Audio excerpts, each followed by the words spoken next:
दोस्तों, स्वागत है आपका हमारे चैनल आर.के. वर्मा में। और आज हम आपको तानसेन और बीरबल की बुद्धि परीक्षा बहुत ही मजेदार कहानी सुनाएंगे और साथ ही 5 और नई मजेदार कहानी सुनाएंगे। वीडियो को पूरा जरूर सुने। दोस्तों, अकबर बादशाह का दरबार 9 रत्नों से विभूषित था। उनमें एक रत्न का नाम तानसेन भी था। ये जाति का मुसलमान और गान और वाद्य विद्या में बड़े पंडित थे। इनकी गाने की विशेष कला देश देशांतर में फैली हुई थी। दूर देश के राजे अक्सर तानसेन के गाने को सुनने के लिए दिल्ली आते थे और उसका गान सुनकर लौट जाते थे। अपने राज्य में जाकर वे तानसेन की बड़ी प्रशंसा करते। इरसाले तानसेन पर दिल्ली के मुसलमानों का बड़ा अभिमान था। वे समझते थे कि तानसेन दिल्ली दरबार में सर्वश्रेष्ठ पुरुष है। परंतु बीरबल को इससे भी बड़े पद पर देखकर उनको बड़ा क्षोभ उत्पन्न होता था। वे हमेशा बीरबल को गिराने की ताक में लगे रहते थे। यहाँ तक कि छिपे तौर से समय समय पर बादशाह के सामने तानसेन की प्रशंसा किया करते थे। एक दिन रविवार के समय बादशाह बैठे हुए थे और बहुत से मुसलमान दरबारी उनसे बातें कर रहे थे। एक मुसलमान ने मौका देखकर तानसेन की बुद्धि विशेषता पर वार्ता छेड़ी। वह जब कभी तानसेन की बड़ाई करता तो वहां बीरबल का नाम अपनी जबान पर नहीं लाता था। उसकी बराबर की प्रशंसा सुनते सुनते बादशाह ऊब गए और मुसलमान दरबारियों का भीतरी भाव समझकर बोले, मैं तुम लांगों के मुख से तानसेन की बारंबार प्रशंसा सुना करता हूँ और मुमकिन है कि तुम्हारा कहना सत्य भी हो, परंतु फिर भी वह बीरबल को बराबरी करने योग्य नहीं है। बादशाह के इस मार्मिक फटकार से मुसलमान दरबारियों को बड़ा कष्ट हुआ, परंतु वे दरबार के समय और कुछ न कहकर चुप रह गए। जब दरबार समाप्त हो गया तो वे संध्या समय एक सरदार के यहाँ एकत्रित हुए और आपस में अंतरंग मीटिंग कर उस सरदार की बैठक को तात्कालीन सामग्रियां से खूब विभूषित किया। बैठक के मध्य में बादशाह को बैठने के लिए एक सुवर्ण निर्मित सोने का सिंहासन सजाकर रखा गया। तानसेन भी अपने वाद्य सामग्रियों के सहित पधारे। तब कई गण्यमान्य सरदार आपस में मिलकर बादशाह के पास गए और आग्रह कर उन्हें अपने सरदार की बैठक में ले आए। उधर सरदार के कर्मचारियों ने बादशाह के आने के पहले ही कमरे में दीपकों को सजाकर रख छोड़े थे। दीप के तेल बत्ती से लैसकर बिना जलाए ही रखो गई थीं। बादशाह के आने पर तान ने दीपक राग गाने के आज्ञा दी गई। तानसेन के दीपक राग छेड़ते ही सारे दीपक आप से आप जल गए और सरदार की बैठक एकाएक प्रकाशित हो गई। गर्मी का मौसम था। उस दिन बड़ी गर्मी बढ़ रही थी। तानसेन ने देखा कि गर्मी की अधिकता से बादशाह बेचैन हो रहे हैं, अतएव तुरंत मलार गाने लगा। मलार गाते ही वृष्टि होने लगी और थोड़ी ही देर में सब गर्मी शांत हुई। ऐसी उपयुक्त वृष्टि से सब लोग बड़े हर्षित हुए। इन घटित घटनाओं को देखकर बादशाह को बड़ा हर्ष हुआ। मुसलमान सरदार तो अपना मतलब गांठने के लिए ही यह समाज एकत्रित किए हुए थे। बादशाह को हर्षित देखकर मुमताज उद्दीन नामी सर्वश्रेष्ठ उमराव हाथ जोड़कर बोला, पृथ्वीनाथ, अब आपको तानसेन की बुद्धि विशेषता पर संदेह करने का कोई कारण शेष नहीं रह गया होगा। आशा है कि आप आज से तानसेन की बुद्धि को बीरबल की बुद्धि से श्रेष्ठ मान लेंगे और न्याय की मर्यादा कायम रखने के लिए तानसेन को बीरबल का पद प्रदान करेंगे। कई दूसरे सरदारों ने भी पहले सरदार की प्रार्थना का अनुमोदन किया। सब सरदारों की सम्मति समझ चुकने के पश्चात बादशाह बोले, हाँ, यह आप लोगों का कहना सत्य है कि तानसेन बहुत बड़ा विद्वान है, परंतु फिर भी वह बीरबल की समता नहीं कर सकता। यदि तुम लोगों को विश्वास नहीं है तो वह दिन नजदीक है जबकि मैं सारी बातें प्रत्यक्ष करके तुम्हें दिखला दूंगा। कुछ दिनों तक बादशाह ने इस बात की चर्चा नहीं की। जब उन्हें भली भांति विदित हो गया कि अब सरदारों को बात भूल गई तो एक दिन ब्रह्मदेश के बादशाह के नाम एक पत्र लिखकर तानसेन और बीरबल को एक साथ भेजने का निश्चय किया। पत्र के भीतर लिखा हुआ था कि इस पत्र को ले जाने वाले इन दोनों आदमियों को तुरंत शूली दिला देना। पश्चात बादशाह ने बीरबल और तानसेन को बुलाया और कुछ आवश्यक कार्य का बहाना कर दोनों का पत्र देकर ब्रह्मदेश के राजा के पास भेज दिया। इनको भेजते समय बादशाह चोले, देखो तानसेन, यह बड़ा गूढ़ काम है, यदि दूसरे को भेजूं तो यह हल नहीं हो सकता, इसलिए बहुत समझ बूझकर तुम्हा दोनों को भेज रहा हूँ। अविलंब ब्रह्मदेश के महाराज के पास जाओ और जैसे हो सके इसको निपटाकर शीघ्र वापस लौट आओ। उन्होंने बहुत अच्छा कहकर पत्र को ले लिया और घर पर पहुँच रास्ते के लिए खाने पीने का प्रबंध कर ब्रह्मदेश के लिए प्रस्थान किया। बीरबल रास्ते में मनोमन अनुमान करता जा रहा था, वो न हो इस काम के अंदर कोई गूढ़ भेद छिपा हो। खैर, देखा जाएगा। अब तो थोड़े दिन पश्चात वह सामने ही आने वाला है, नाहक मूर मारने से क्या लाभ। समय आने पर विवेक से काम लेना होगा। इधर तानसेन ने अपने मन में अनुमान किया, यह कोई बहुत कठिन काम होगा जो केवल बीरबल के किए नहीं हो सकता था, इसलिए बादशाह ने मुझको भी उसके साथ भेजा है।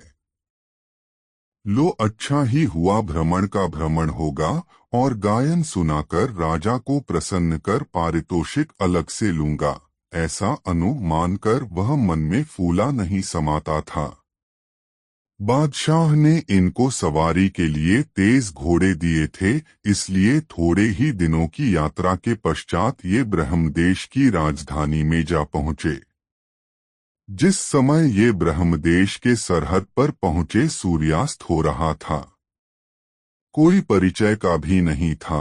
लाचार होकर वह रात्रि नगर के बाहर ही टिककर बितानी पड़ी। ब्रह्मा देश जंगल और पहाड़ों से भरा पड़ा है। इनको वहां की आव हवा का कुछ भी ज्ञान न था, अतएव बीरबल की अनुमति से उन दोनों ने बारी बारी 2-2 घंटे की सोने और जागने की ओसरी बनाया। जब बीरबल सोता तो तानसेन पहरे पर रहता और जब तानसेन सोता तो बीरबल पहरे का काम करता। बीरबल अभी प्रथम पहर के पहरे पर था कि इसी बीच वहां पर एक वृद्ध पुरुष आया और इनका ढंग देखते हुए इन्हें परदेशी समझकर बोला, आप लोग मुझे परदेशी से जान पड़ते हैं और यह स्थान जंगली है, यहाँ पर सिंह का आक्रमण हुआ करता है, अतएव रात्रि में तुम्हारा यहाँ निवास करना अच्छा न होगा। तुम लोग चलकर मेरी झोपड़ी में विश्राम करो, सुबह होते ही अपने रास्ते चले जाना। बीरबल ने पहले तो बूढ़े के प्रस्ताव को अनमनस्क होकर टाल दिया, परंतु उसके बारंबार आग्रह करते रहने पर दोनों अपने 2 घोड़ों पर सवार होकर उसके साथ हो लिए। कुछ दूर चलकर बूढ़े का झोपड़ा मिला। वह घोड़ों को अपने बाड़े में बंधवाकर उन्हें झोपड़े में लिवा ले गया और उनके विश्राम के लिए 2 पृथक पृथक स्थान दिखलाकर आप भी अपनी चारपाई पर जा लेटा। सवेरा होते ही बीरबल वहां से प्रस्थान करने को तैयारी करने लगा। इतने में वह बुढ़ा ठेकता 2 आ पहुंचा और बीरबल से आग्रह पूर्वक बोला, आप लोग न जाने मेरे किस पूर्व पुण्य से इस झोंपड़ी में आ गए हैं। रात्रि में आपके भोजनादि का कुछ प्रबंध नहीं हो सका, जिस कारण मैं बड़ा शर्मिंदा हूँ, परंतु अब आपको यहाँ से बिना भोजन किए जाना मुनासिब नहीं है। मुझ दीन की यह क्षुद्र सेवकाई आपको स्वीकार करना उचित और धर्म संगत है। बीरबल ने देखा कि एक तो हम लोग एक दिन के भूखे हैं, दूसरे परदेश का मामला है। कब भोजन की व्यवस्था होगी और कब नहीं, इससे बेहतर है कि इस बुढ़े वाली करके चलें। बुढ़ा बीरबल की स्वीकृति प्राप्त कर प्रसन्न हो गया और तुरंत जंगली खाद्य सामग्रियों को लाकर उनको भोजन कराया। तब दोनों प्रसन्न प्रसन्न बुढ़े से अनुमति लेकर नगर की तरफ अग्रसर हुए। ब्रह्मदेश की राजधानी आवा नगरी बड़ी मनोरम थी। वहां को सड़कें और उच्च अट्टालिकाओं की उपमा दिल्ली नगर से कहीं बढ़ चढ़कर थी। राजा बड़ा दयालु, साहसी और प्रजावत्सल था। ऐसे राजा के सुशासन में प्रजा बड़ी खुशहाल थी।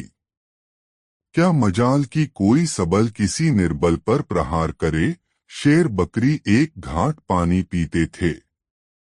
विशेष कहना वाक्य चातुरी दिखलाना होगा। वहां हर तरह से राम राज्य था। राज्य वर्ग के कर्मचारी बड़े धर्मपरायण और ईमानदार थे। घूसखोरी कतई बंद थी। सिफारिश करने वाला स्वयं दंडनीय किया जाता था। ऐसी सुंदर नगरी की सुंदर व्यवस्था को देखते सुनते तानसेन और बीरबल चले जा रहे थे। इनकी उत्तम दो पोशाकों को देखकर वहां के निवासी उन्हें उच्च वंशीय समझकर उनका सब जगह स्वागत करते थे। वे राजसभा को पूछते हुए नगर में चले जा रहे थे कि इसी बीच चौकीदार ने पूछा, आप लोगों का यहाँ आना किस निमित्त हुआ है और आपका कहाँ से शुभ आगमन हुआ है?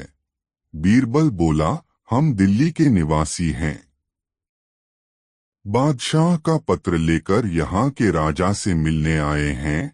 इनका आशय समझकर चौकीदार इन्हें राजा सभा में ले गया और ड्योढ़ी पर ठहराकर आप राजा के पास जाकर इनके आने की सूचना दी। राजाला प्राप्त कर वह इन दोनों को महाराज के सन्निकट पहुंचा दिया। ये बड़े अद्य से सलाम कर महाराज की आज्ञा से बहिएक स्थान पर बैठ गए। जब महाराज राजकीय कामों को खत्म करके निश्चित हुए तो इनके आने का कारण पूछा। बीरबल कुछ उत्तर न देकर बादशाह का दिया हुआ पत्र महाराज। दोस्तों, कहानी कैसी लगी कमेंट में जरूर बताएं।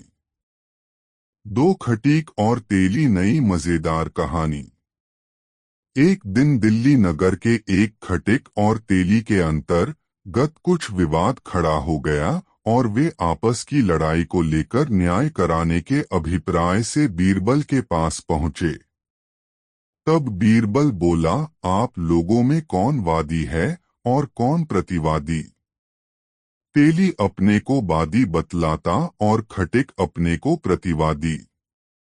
बीरबल ने कहा, अच्छी बात है, तुम लोग अपना ठीक ठीक हाल बयान करो। तेली ने कहा, दोवान जो, मैं अपनी एक छोटी सी दुकान अमुक महल्ले में रखता हूँ।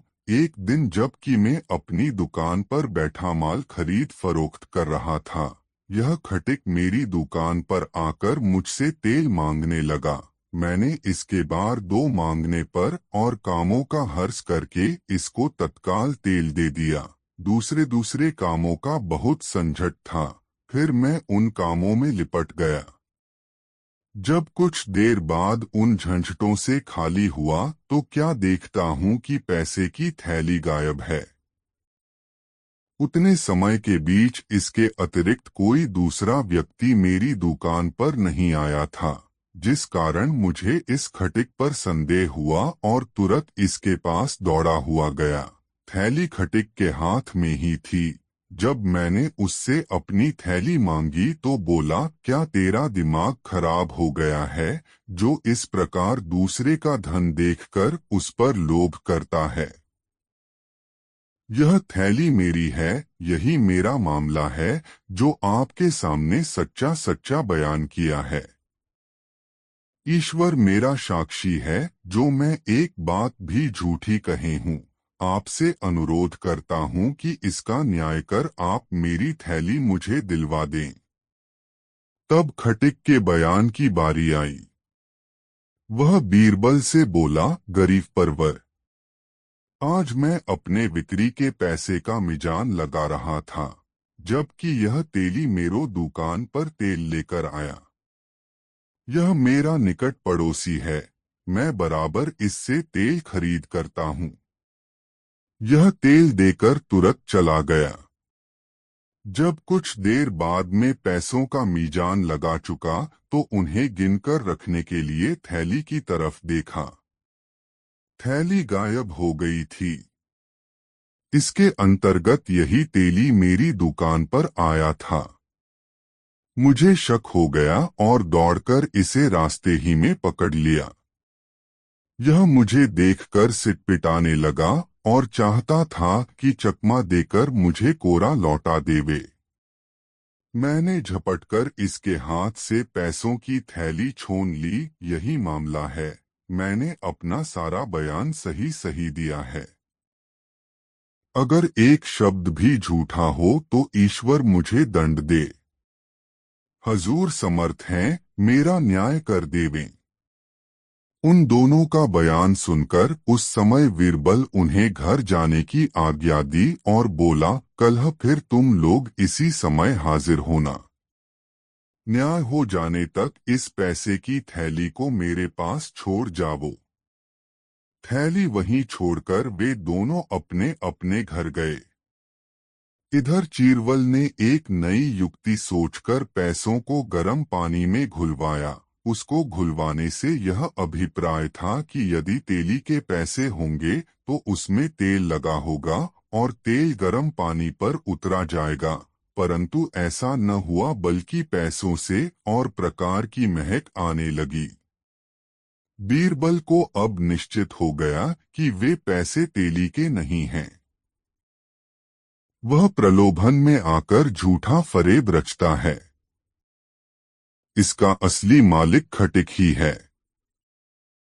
दूसरे दिन जब वे उपस्थित हुए तो बीरबल ने उनके हाथ पर गीता की पुस्तक और गंगाजल रखकर कसम खिलवाया, परंतु उसमें भी कोई न हटा तात्पर्य कि उन दोनों ने ही कसम खा ली।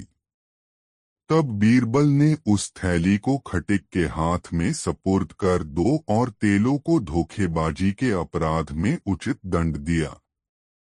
तेली की खूब कोड़ों से मरम्मत होने के पश्चात विदाई की आज्ञा मिलो। दोस्तों, वीडियो को एक लाइक जरूर कर दे। 3 बादशाह का नाखून, नई मजेदार कहानी। किसी देश के बादशाह का लड़ाई में पैर का अंगूठा कट गया था। उस बादशाह के पास बहुतेरे हकीम इसी काम के लिए नियुक्त किए गए थे कि जब कोई लड़ाई में आहत होता तो हकीम लोग उसका इलाज किया करते थे। हकीमों ने बादशाह के अंगूठे पर फिर से मांस आ जाने का बहुतेरा प्रयास किया, जिससे मांस तो बढ़ आया परंतु नाखून नहीं उगा। इसलिए बादशाह हकीमों पर चिढ़कर उन्हें कैद कर लिया और विचारों को जेल में बंद रहकर कैद की यातना भुगतनी पड़ रही थी। बादशाह इतना करके भी संतुष्ट नहीं हुआ। उसने बहुतेरे हकीमों को बारी दो से बुलवाकर अपने नाखून के जमने का इलाज पूछा, परंतु जब वे निरुत्तर रह जाते तब उन्हें तुरंत जेल का हवा खाने के लिए भेज देता। बादशाह की इस निष्ठुरता का समाचार क्रमशः दूर दूर देशों में फैल गया। विचारे वैद्य हकीमों को बड़ी चिंता उत्पन्न हुई। कितनों ने तो इस पेशे को त्याग कर दूसरा पेशा अख्तियार कर लिया। बहुतेरों ने जंगल पहाड़ों में छिपकर अपनी आत्मरक्षा की। बेचारे रोगी चिकित्सकों के अभाव में तड़प तड़प कर मरने लगे। यह घटना क्रमशः हिंदुस्तान के वैद्यों ने भी सुनी। वे भी डरे और चाहते थे कि इस पेशे को त्याग कर आजीविका उपार्जन का कोई दूसरा मार्ग निकालें। इसी बीच यह बात फूटते दो अकबर बादशाह के कानों तक पहुंची। बादशाह को ऐसे अत्याचारों को सुनकर बड़ा कष्ट हुआ और वे अपनी सभा बुलवाकर लोगों से दीन प्रजा की रक्षा का उपाय पूछे। बीरबल बोला, पृथ्वीनाथ, यदि मैं किसी प्रकार बादशाह तक जा पहुँचे तो कोई न कोई युक्ति लड़ाकर सब कैदियों को मुक्त करा दूं। बादशाह ने इस काम को करने के लिए बीरबल को 1 मास की मोहलत दी। बीरबल वैद्य का सा रूप बनाकर उस शहर में जा पहुंचा और गरीबों की मुफ्त दवा करने लगा। धीरे वैद्यगी का सब सामान भी संग्रह कर लिया। इसकी दवा से बहुतेरे रोगी आरोग्य हो गए, जिस कारण इसका यश नगर में बिजली की तरह फैलने लगा। शहर के कितने रईसों ने बीरबल को परोक्ष में समझाया, इस नगर को छोड़कर बाहर चले जाओ, नहीं तो बादशाह आपको भी कैद कर मरवा डालेगा। बेगुनाह जान गंधाने से क्या लाभ, परंतु बीरबल ने उनकी बातों पर कान नहीं किया। वह बराबर अपना काम दत्तचित्त होकर करता ही रहा। क्रमशः यह बात धीरे दो बादशाह के कानों तक पहुंची। वह तो बराबर ऐसे हकीमों की फिराक में पड़ा ही रहता था। इसलिए दूसरे ही दिन अपन सिपाही भेजकर बीरबल को अपनी सभा में बुलवाकर बोला, हकीम जी, मैंने आपका बड़ा नाम सुना है, यदि आप मेरा भी कुछ भला करें तो मैं आपका बड़ा उपकार मानूंगा। मेरे अंगूठे का नख लड़ाई में कटकर गिर गया है। मैंने उसको फिर से उगाने के लिए बहुतेरे हकीम और वैद्यों की दवाएं की, पर कोई वैद्य श्राकृत कार्य नहीं हुए। यदि आपकी औषधि से लाभ होगा तो मैं सदैव आपका गुणगान करूंगा। बीरबल बोला, बेशक मैं आपका इलाज करूंगा, मुझे इस रोग की दवा मालूम है। उसके लगाने से 5 दिनों के अंतर्गत आपके नख फिर से उग आएंगे। मेरे गुरु का इस दवा पर बड़ा भरोसा है। उन्होंने मुझसे बतलाया था कि यह दवा कभी व्यर्थ नहीं जा सकती। आप मेहरबानी करके मेरे बतलाने के अनुसार दवाओं का संग्रह करा दीजिए। बादशाह प्रसन्न होकर बोला, हकीम जी, मुझे अब तक बहुतेरे हकीमों से पाला पड़ चुका है, परंतु आपसा अपनी दवा में दृढ़ता रखने वाला एक भी न मिला। बीरबल बोला, यदि परमात्मा सहायक रहा तो मैं आपसे निश्चय पूर्वक कहता हूँ कि 3 दिन में फिर आपके नख पहले के समान उग आएंगे। हाँ, साथ ही इसके एक बात और है, मेरी दवा के नुस्खे कुछ ऐसे आसान नहीं हैं, उनके एकत्रित करने में बड़ी कठिनता होगी। बादशाह बोला, कोई कठिनता नहीं है, क्या मैं इतना बड़ा बादशाह होकर दद्याओं को संग्रह न कर सकूंगा? बीरबल ने कहा, चाहे जो हो, संग्रह करना आपका काम है। मैं तो ऐसा कहता भी नहीं हूँ कि आप उसे संग्रह नहीं कर सकेंगे। परमात्मा की कृपा से सब कुछ हो सकता है। केवल आपको एक शर्त लिखनी पड़ेगी कि अगर 1 मास के अंतर्गत आप दवाओं का संग्रह न कर सकेंगे तो फिर आपका मुझ पर कोई दावा नहीं रह जाएगा और आपके यहाँ जितने हकीम और वैद्य कैदी हैं, सबको छोड़ देना पड़ेगा। हाँ, मैं आपको यकीन दिलाता हूँ कि जब कभी आप मेरी दवा मंगवा देंगे मैं बिला उज़्र आपकी खिदमत में हाजिर होऊंगा। बादशाह ने अपने मन में अनुमान किया, यह हकीम पहले पहल इस नगर में आया है, इसलिए इसको मेरे खजाने का ज्ञान नहीं है। समझता है कि इतना द्रव्य बादशाह न खर्च कर सकेंगे कि जिससे दवा खरीदी जा सके। भला ऐसी वह कौन सी दवा होगी कि जिसे मैं न खरीद सकूंगा। वह अपने मन में खूब संकल्प विकल्प कर अपने को दृढ़ बनाकर बीरबल के कथनानुसार प्रतिज्ञा पत्र लिख दिया और फिर हकीम से दवा का नाम बतलाने की प्रेरणा की। बीरबल को भीतर दो बड़ी प्रसन्नता हुई। उसने जान लिया कि अब निरपराध हकीम और वैद्यों के मुक्त होने का समय नजदीक आ गया है। हरी इच्छा प्रगट में बादशाह का यह शेर पढ़कर सुनाया। आना नहीं मुश्किल है कुछ नाखून का, फूल गर गूलर के हों व रोम हो भल्लूक का। उसके उपरोक्त शेर को सुनकर बादशाह अपने दीवान को दोनों वस्तुओं को यथाशीघ्र मंगवाने की आज्ञा दी। दीवान अपने निमक खाए भर परिश्रम करके थक गया, परंतु उसे सफलता न मिलो। उधर 1 महीने की शर्त भी पूछ गई। बादशाह को लाचार होकर सब कैदी वैद्य और हकीमों को जेल से मुक्त कर देना पड़ा। बादशाह ने कैद से छूटे हकीम वैद्यों को बुलवाकर उपरोक्त दवा का गुण पूछा। बीरबल उन्हें पहले ही से सावधान कर चुका था, इसलिए वैद्यों और हकीमों ने बीरबल की दवा की बड़ी तारीफ की। बादशाह को कहीं से बीरबल का छिद्रान्वेषण करने की जगह न मिली, अतएव वह उसे एक उत्तम कोटि का हकीम समझकर उस पर रुष्ट नहीं हुआ। विचारे हकीम कैद से छूटकर उसे बहुत दुआ दिए और सबों ने आपस में सहयोग कर अपने प्राणरक्षक को एक अच्छी रकम भेंट दी।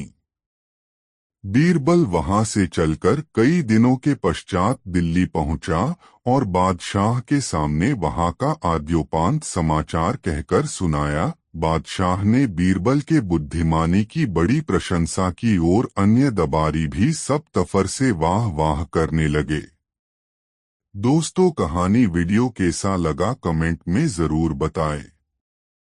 4 व्यसनी की लत बिल्कुल नई मजेदार कहानी।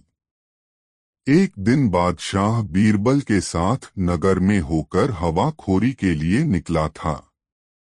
एक जगह नुक्कड़ पर उसे एक औरत दिखाई पड़ी। वह महाफूहड़ देख पड़ती थी। उसके मोटे मोटे होठों के बीच से 2 बड़े 2 दांत बाहर को झांक रहे थे। नाक से पोटा जारी था। मलिन वस्त्र, खुले बाल और शरीर पर मिट्टी पानी मिश्रित दाग पड़े हुए थे। बात करते समय मुंह से थूक बाहर निकला आता था। कहाँ तक कहें वह सर्वांग फूहड़ थी। राजा की तो बात ही अलग है, उसके हाथ के स्पर्श किए फल तक भी किसी रंग का खाने को जी नहीं चाहता था। वह स्त्री गर्भिणी थी। यह देखकर बादशाह को बड़ा आश्चर्य हुआ और वे बीरबल से बोले, बीरबल, जरा कामदेव का प्रबल प्रभाव तो देखो। जिसके देखने मात्र से घृणा उत्पन्न होती है, उसके साथ रमण करने वाला भला कैसा होगा। बीरबल ने उत्तर दिया, पृथ्वीनाथ, भूखे को जूठा मीठा नहीं सूझता। निद्रा देवी के आवाहन के समय मुलायम सेज व जमीन का विचार नहीं उठता। उसी प्रकार काम की ज्वाला के सामने भी भले बुरे का परिज्ञान भूल जाता है। उस समय काम से पीड़ित व्यक्ति को न जात सूझता है न कुजात। आपको अन्वेषण करने पर ऐसे बहुतेरे पुरुष मिलेंगे जो देखने में तो बड़े सुंदर और फिटिकबाज होंगे, परंतु ऐसी 2 गलीज जगहों में उन्हीं का नंबर निकलता है। बादशाह ने कहा, हाँ, तुम्हारा कहना भी सत्य हो सकता है। इसलिए मैं चाहता हूँ कि इससे रमण करने वाले की खोज की जाए। मैं उसे देखना चाहता हूँ। बीरबल बोला, शायद कुछ देर अगल बगल के लोगों से पूछताछ करने पर कुछ भेद खुले। ऐसा विचार कर वे वहां से कुछ दूर निकल गए। परंतु बीरबल को उस बात की ही धुन बंधी रही। वह बराबर उसी स्त्री की तरफ लगा हुआ था। थोड़ी देर बाद एक ऐसी घटना घटी कि एक कामी पुरुष उसके बगल से होकर निकला और उस स्त्री से कुछ संकेत द्वारा कहकर आप आगे निकल गया। वह देखने में किसी उच्च कुल का जान पड़ता था, परंतु स्वभाव से लंपट प्रकट होता था। बीरबल ने उसे बादशाह को दिखाकर कहा, पृथ्वीनाथ, यही पुरुष उस स्त्री का यार जान पड़ता है। बादशाह को बीरबल की बातों से आश्चर्य हुआ और वे बोले, इस पर कैसे विश्वास किया जाए। बीरबल ने उत्तर दिया, उसकी तरफ कुछ देर तक ध्यान पूर्वक देखने से आपको स्वयं सिद्ध हो जाएगा। बादशाह ने बीरबल के कहने का अनुसरण किया। वे अनजानों की तरह उसकी दृष्टि बचाकर बराबर उसी तरफ देखते रहे। कुछ कालोपरांत वह लंपट फिर घूम कर आया और अंगुली के संकेत से उसे कुछ कहकर आप अग्रसर हुआ। महामाया भी उसके पीछे चली। कुछ देर के बाद वे दोनों एक गली में मुड़कर इनकी आंखों से ओझल हो गए। यह देखकर बादशाह का भ्रम मिट गया और उन्हें उस लंपट का जार उस होना निश्चित हो गया, परंतु फिर भी उधर ही दृष्टि अड़ाए रहे। अब ये दोनों आगे बढ़े। बादशाह को बीरबल को परिख पर बड़ा आश्चर्य हो रहा था, इसलिए बीरबल को छेड़कर बोले, बीरबल, तुम्हारी परिख तो बड़ी सच्ची निकली, परंतु यह तो बतलाओ कि पहले तुमने उसको कैसे पहचाना था। बीरबल बोला, पृथ्वीनाथ, यह सब आंखों की खूबियां हैं। हम लोग नगर में निकलते हैं तो बराबर रास्ते में आने जाने वालों की चाल ढाल का निरीक्षण किया करते हैं, जिससे आंखों को मनुष्यों से मिलकर व दूर से देखकर उनके आचरण समझ लेने की शक्ति प्राप्त हो गई है। मैं बहुत देर से बराबर उस लंपट की हरकतों को देख रहा था। पहले जब वह आया तो उसके हाथ पर केवल खैनी थी। चूने की तलाश में अगल बगल की दोवालों को देखता जा रहा था। दैवात एक संडास पर ताजा चूना छुआ गया था। झट अंगुलियों से चूना पोंछकर खैनी बनाकर खा लिया। अब आप ही बतलाएं कि जो संडास का चूना खैनी में मिलाकर खाने में नहीं हिचकता, उसके लिए यह काम करना कौन सा आश्चर्य है। उसी समय मुझे विदित हो गया कि यह व्यक्ति व्यसनों का संचा गुलाम है। बादशाह को बीरबल की ऐसी गुप्त पहचान से बड़ी प्रसन्नता हुई और वह घर आकर उसको एक जोड़ी दुशाला पारितोषिक दिया। दोस्तों, वीडियो कैसा लगा कमेंट में जरूर बताएं। 5 सुनार के हथकड़े। एक रोज बादशाह ने बीरबल से पूछा, क्या यह बात सही है कि कारीगर लोग मालिक की आंखों में धूल झोंककर अपना उल्लू सीधा कर लेते हैं? इस विषय की लोगों में बराबर चर्चा सुनने में आती है। बीरबल ने कहा, पृथ्वीनाथ, यह तो आंख देखी और कान सुनी बात है। जो जिस काम को करता है वह उसमें पंडित हो जाता है। बादशाह ने फिर पूछा, तो क्या सुनार, लोहार, दर्जी पेशा के सभी चोर ही होते हैं? बीरबल ने उत्तर दिया, मैं यह कैसे कह सकता हूँ कि सभी कारीगर चोर ही होते हैं, परंतु फिर भी कितनों की चोरी सबको विदित हो चुकी है। जैसे सुनार ही को लीजिए। इनके संबंध में लोगों का विश्वास है कि कोई चाहे कितनी ही इनकी चौकसी करे, ये इनकेन प्रकारेण माल में से चोरी कर ही लेते हैं। कला की चालाकी संसार में विख्यात है। लोग तो परंतु ये इनकी इस यहाँ तक कहते हैं कि दुनिया की बातें तो दरकिनारे रहीं, ये अपने माता पुत्री तथा बहनों के आभूषणों में से भी चोरी करते हैं। यदि कहीं चुराना भूल गए तो समझ लीजिए कि उस रात में उन्हें नींद हराम हो जाती है। ये कपट मुद्रा कर जब तक उसमें से कुछ माल निकाल न लेंगे तब तक इनके पेट में चूहे कूदा करेंगे। इस संबंध की एक घटना मेरी आंखों के सामने भी घटी है, उस पर जरा विचार कीजिए। एक गांव में एक वृद्ध सुनार रहता था। बुढ़ापे के कारण वह सुनारी का काम नहीं कर सकता था, इसलिए विवश होकर दुकान में बैठा बंठा अपने एकलौते लड़के को सोनारी का काम सिखाया करता था। यदि लड़का कहीं चूक करता तो वह तुरंत उसकी भूल सुधरवा देता था।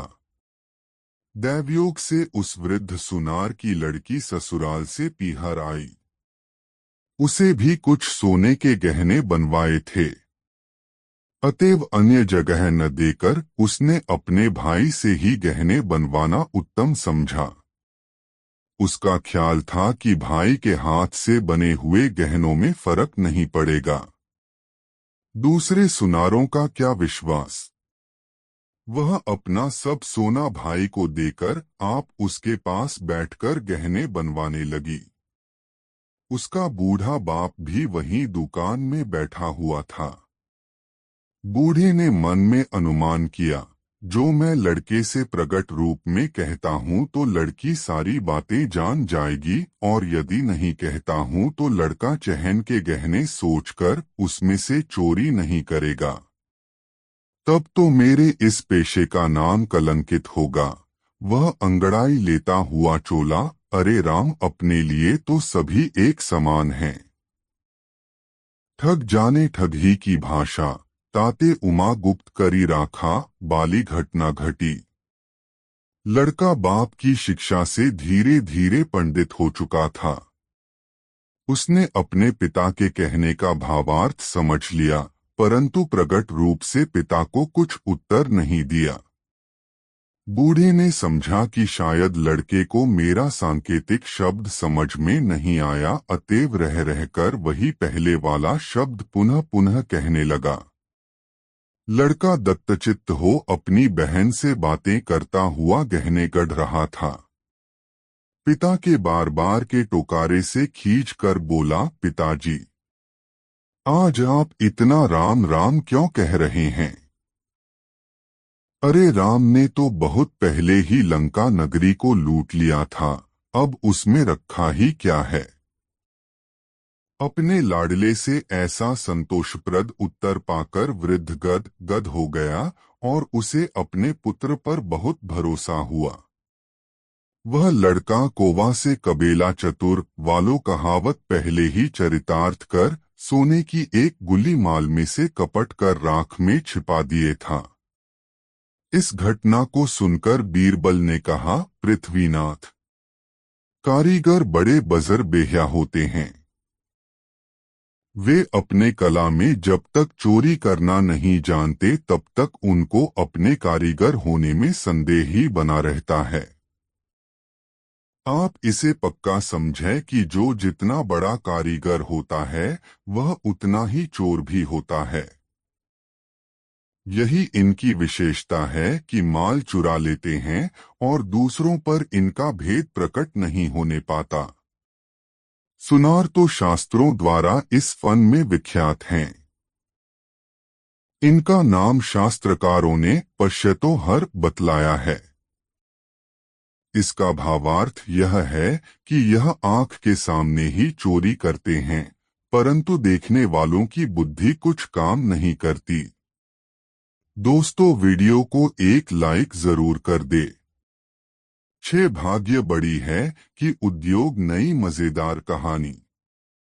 एक दिन बादशाह ने अपने दरबारियों से भरी सभा में पूछा, भाग्य बड़ी है व उद्योग? सब दरबारियों ने एक मत होकर बतलाया, पृथ्वीनाथ। उद्योग बड़ा है, परंतु बीरबल की राय सबसे भिन्न थी। वह अपनी तरफ से अकेला होकर बोला, महाराज, मेरी सम्मति से भाग्य बड़ी है। बादशाह ने बीरबल से पूछा, यदि उद्योग न किया जाए तो भाग्य क्या कर सकती है? भला उस मनुष्य को जो भाग्य के भरोसे बैठ रहे कभी खाना नसीब हो सकता है? बीरबल ने उत्तर दिया, चाहे कोई कितना ही उद्योग क्यों न करे, परंतु जो बात उसके भाग्य में लिखी न होगी कदापि नहीं मिल सकती। यह सब देखते हुए भाग्य को ही प्रधानता मिलनी चाहिए। एक दरबारी को बीरबल की यह दलील बहुत खटकी और वह बादशाह से निवेदन कर बोला, पृथ्वीनाथ, जब बीरबल को भाग्य की प्रधानता मालूम है तो इसका कोई सबूत भी होगा। बादशाह ने झट बीरबल से पूछा, हाँ बीरबल, इस बात का कोई सबूत दो। बीरबल बोला, पृथ्वीनाथ, यह कोई ऐसी वैसी बात नहीं है जो कोई गांठ में बांधे फिर रहा हो और तुरंत खोलकर दिखला दे। आपकी ऐसी ही इच्छा है तो कुछ दिनों में सिद्ध करके दिखला दूंगा। उस दिन का कार्य समाप्त हुआ और लोग अपने दो घर गए। एक दिन बादशाह को जमुना में शेर करने की इच्छा हुई, अतएव कुछ दरबारियों को साथ ले एक खास नौका पर बैठकर यमुना जी में जल विहार करने लगा। बीच दरिया में पहुंचकर फिर उसे भाग्य और उद्योग वाली बात स्मरण हो आई। उसने बीरबल से कहा, क्यों बोरबल, अभी तुम्हारा दिमाग ठिकाने आया कि नहीं? बोलो, उद्योग को प्रारब्ध से प्रधान मानते हो वा नहीं? इस बार भी बीरबल ने पहले ही सा उत्तर दिया। बीरबल की इस हठधर्मी पर बादशाह चिढ़ गया और तत्क्षण अपने हाथ की अंगूठी निकालकर जमुना जल के मध्य में छोड़ दिया और बोला, अच्छा बीरबल, यदि अपनी भाग्य की प्रधानता से तू एक मास के अंतर्गत यह अंगूठी मुझे न मिला सकेगा तो तेरी गर्दन उड़ा दी जाएगी। बादशाह के उस आकस्मिक कोप से सब लोग थर्रा गए। सब लोगों ने देखा कि यहाँ पर जमुना जी का जल बहुत गहरा है। यहाँ से अंगूठी का मिलना असंभव हो नहीं बल्कि नितांत असंभव है। अब बोरबल की जान नहीं बच सकती, परंतु बीरबल ने कुछ जवाब नहीं दिया। वह चुपचाप बैठा रहा। नाव किनारे पर आ लगी। घर लौटते समय बादशाह ने उस जगह अपने सिपाहियों की पहरा चौकी बांध दो ताकि बीरबल किसी प्रकार उस अंगूठी को जल से बाहर न निकाल सके। बीरबल प्रारब्ध के भरोसे चुप्पी साध कर बैठा रहा। जब 27 दिन व्यतीत हो गए तो बादशाह ने बीरबल से पूछा, क्यों बीरबल, अंगूठी मिली? बीरबल ने इनकार किया। तब बादशाह ने कहा, देखो बीरबल, अब भी उद्योग की प्रधानता स्वीकार कर लो, मैं तुम्हें माफी दे दूंगा। बीरबल ने उत्तर दिया, पृथ्वीनाथ, भाग्य के सामने उद्योग नहीं टिक सकता। मशल मशहूर है, घड़ी में घर जले 9 घड़ी भद्रा। अभी 3 दिन का समय और है, इतने में तो कितना उलट फेर हो सकता है। बादशाह के क्रोध रूपी अग्नि में और भी आहुति पड़ गई। वह एकदम क्रोधित हो गए। जब अवधि का दिन बीत गया तो चौथे दिन फिर बादशाह ने बीरबल से अपनों अंगूठी मांगी। बीरबल ने कहा, पृथ्वीनाथ, मेरे भाग्य से अंगूठी नहीं मिली। बादशाह क्रोधित होकर बोला, तब मरने के लिए प्रस्तुत हो जाओ। बीरबल तो पहले से ही कमर कस चुका था। वह बादशाह के सामने निर्भय खड़ा हो गया। उसकी मुस्के कसकर बांध दी गई। बीरबल की दशा पर बादशाह को फिर तरस आ गई और बोले, बीरबल, अब भी मौका है, तुम उद्योग की प्रधानता स्वीकार कर लो, मैं तुम्हें माफ कर दूंगा। बीरबल ने उत्तर दिया, गरीब परवर, मरते को मारना अच्छा नहीं। आप तुरंत मुझे मारे जाने की आज्ञा दीजिए। बादशाह ने कहा, अच्छी बात है, तब तो आगे ही आ रहा है। बादशाह ने वधिक को बीरबल को फांसी घर ले जाने की आज्ञा दो। वह घर मकान के चौक के पास ही बना हुआ था। चीरबल की यह दशा देख समस्त प्रजा घबरा ठड़ी, क्योंकि बीरबल के समय में सबको रामराज्य था। न राजा का जुल्म प्रजा पर चलने पाता था और न प्रजा का राजा पर।